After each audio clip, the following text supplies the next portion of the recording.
What's up, guys? This is Logan Huff here. You're out here in my hometown, St. George, Utah.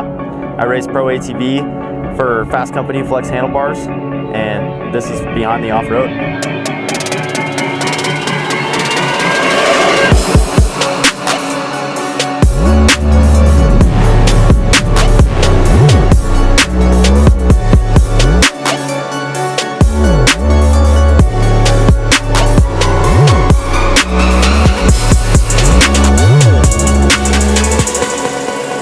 Yeah, so for me, it was never really like a plan. I mean, yeah, you know how like life, you just kind of end up, you know, where you're going to end up being, you know, or wherever it takes you.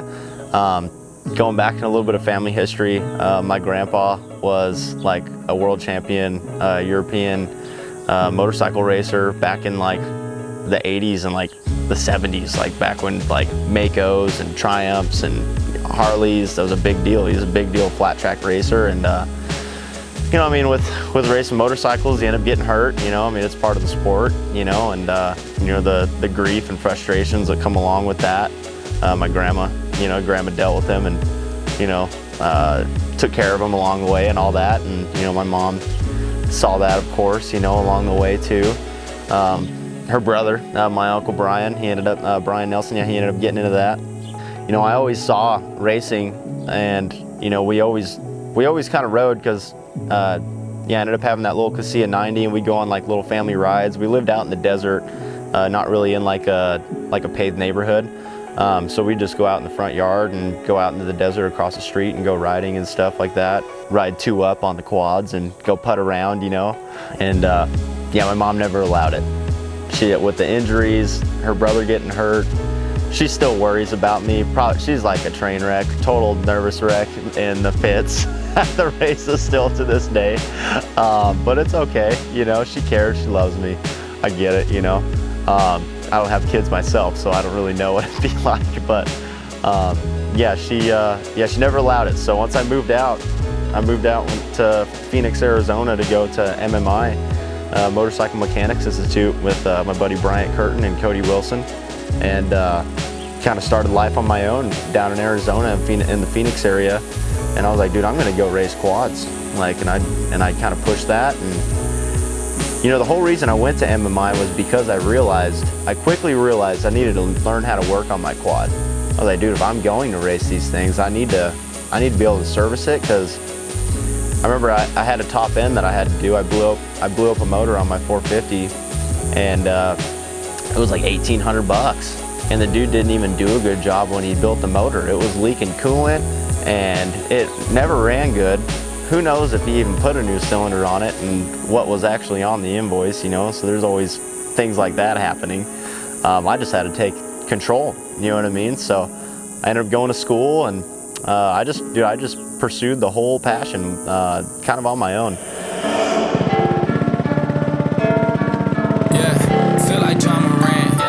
Triple-double, told him check the stats. Yeah, I got a couple. I don't drop the ball, now I never fumble.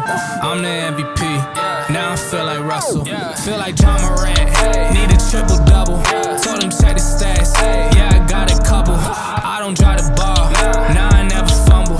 I'm the MVP. My name is Bryant Curtin, and we are at Fine Line Suspension right now. And I have known Logan for just over 10 years, no, almost 10 years now. Went to school together, and we've been friends since.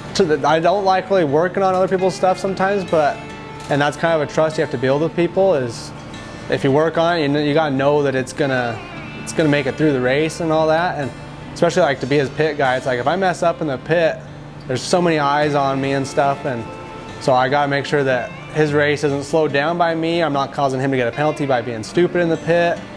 And yeah, I don't know. It's definitely a nervous feeling the first couple of times, but now it's not. I definitely think it's rad that he made the step of going to GNCC and getting his feet wet in another category of racing to help improve the riding skills and just kind of ride with some new people, maybe learn some new things. And yeah, whenever you go riding with other people or a different kind of riding, you always see improvement in other areas that you may not notice it at the moment, but later on you kind of realize, like, if I wouldn't have gone and done that, I wouldn't have kind of learned these things whether it's riding over wet roots and rocks and all that stuff that we don't have here in southern Utah. We got dry dirt and we do have some rocks, but nothing slippery, nothing of that nature. So to go spend 2 hours riding in that wet terrain, I think that could help in a mud race in the future or just any kind of thing like that. It definitely has some frustrating moments during a lot of the races, whether it's just sticking behind somebody while from the pits you're watching the next person up just pulling away, everybody's starting to pull away, and you're put on the pit board to pass or something, and you talk about before the race, like, need to be aggressive. Like, don't give up first going into the turn. You got to get around people, especially when there's someone in specific that's brought up, that you got to get around this person and don't let them hold you up for half the race. So yeah, it gets a little frustrating sometimes in the pits, just kind of watching that. But at the same time, we don't really know what's going on out in the other half of the course. So you kind of just have to use your best judgment, but it definitely does get frustrating. Kind of watching him do things where like he could be doing better, but you really never know what's going on in the bushes.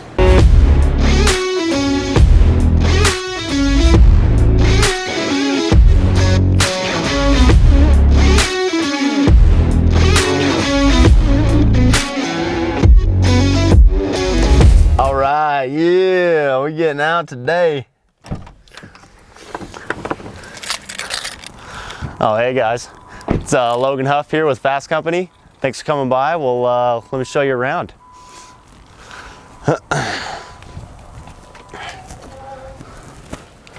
Yeah, so it's pretty funny you guys come by today. It's July 1st, 2022, and it's actually today's marks 4 years working here. So yeah, keep on trucking, you know. Well, let's go check out the shop. Got started racing Yamaha using our spoke torque wrenches. Pretty awesome.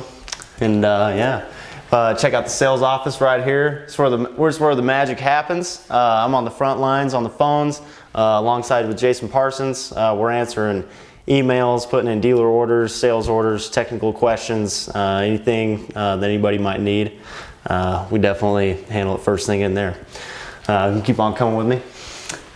You got Boss 1, Chris Tidwell, great dude to work for. Boss 2, Cole Townsend, also great dudes. Yeah, it's the lunchroom right here. This is where all the crap talking happens, and we eat burritos every Wednesday. It's awesome. Yeah, we're an all-American made company. We're really big on that. Yeah, so let me show you the shop. We got all the manufacturing going on out here. All right, so yeah, we're in the shop now. We end up handling all of our shipping and receivings over here. We check out some of the parts we make in-house. It's all we CNC all this stuff in-house. It's a big deal, huge deal as far as, you know, staying in control of your inventory. That way you're not waiting on stuff, because I mean that's a big deal these days. So yeah, we got the machines right here. Got 2 lathes and a VF2 mill, and just really cool stuff.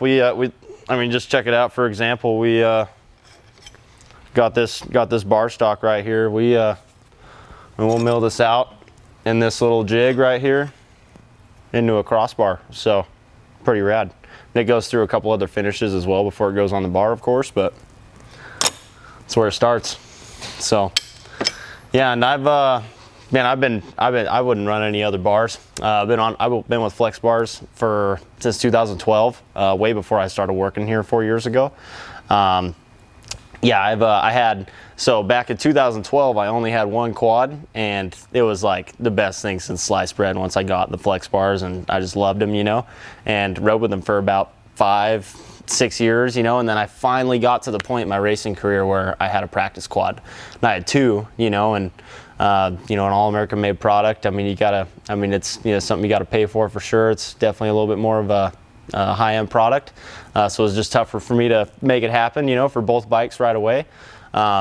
Yeah, you instantly know the difference when you ride with rigid handlebars, let me tell you. So I had a set of rigid bars on my practice quad, and like first 2 weeks I was riding with it, I was like, dude, I just can't even do this anymore. So I was swapping bars back and forth between race weekends just so I could practice through the week. So that was a big deal.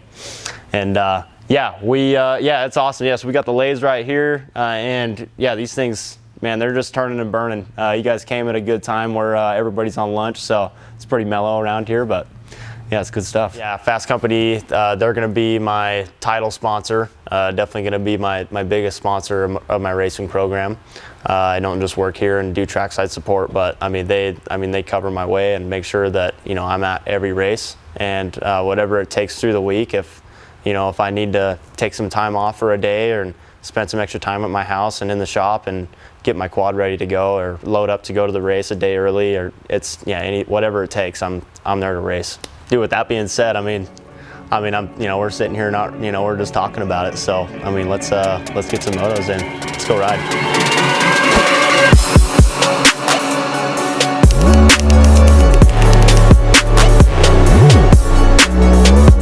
This specific trail we're riding today, it's we call it the locals. We all call it, me and my buddies, we call it the Hillside Trail.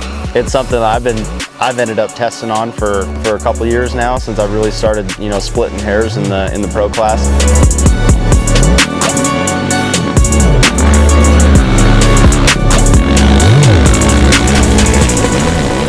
It definitely, it's really rough out here on the hillside. It works really well as far as like training for WORCS racing and racing in general.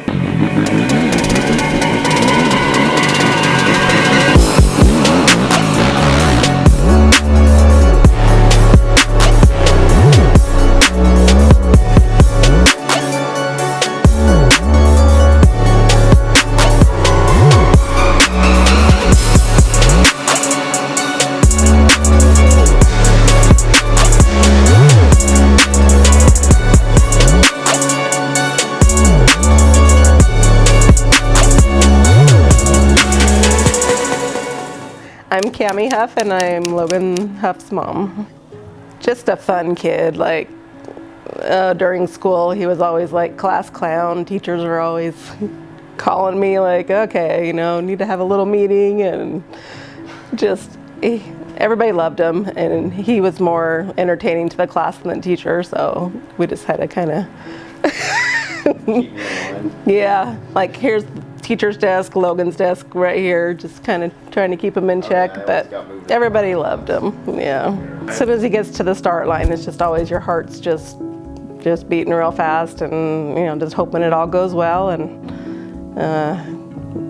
yeah, it's scary. It is. I don't really have any comforting words for moms out there because I'm a mess usually. So you just want them to be safe out there, and I hope everybody's safe out there. It's nice to reflect on the day out here on the Dixie Rock, checking out the sunset, and it's been some hard work today getting all the footage, and I think we got some really good stuff, and I'm sure everybody's really gonna enjoy it.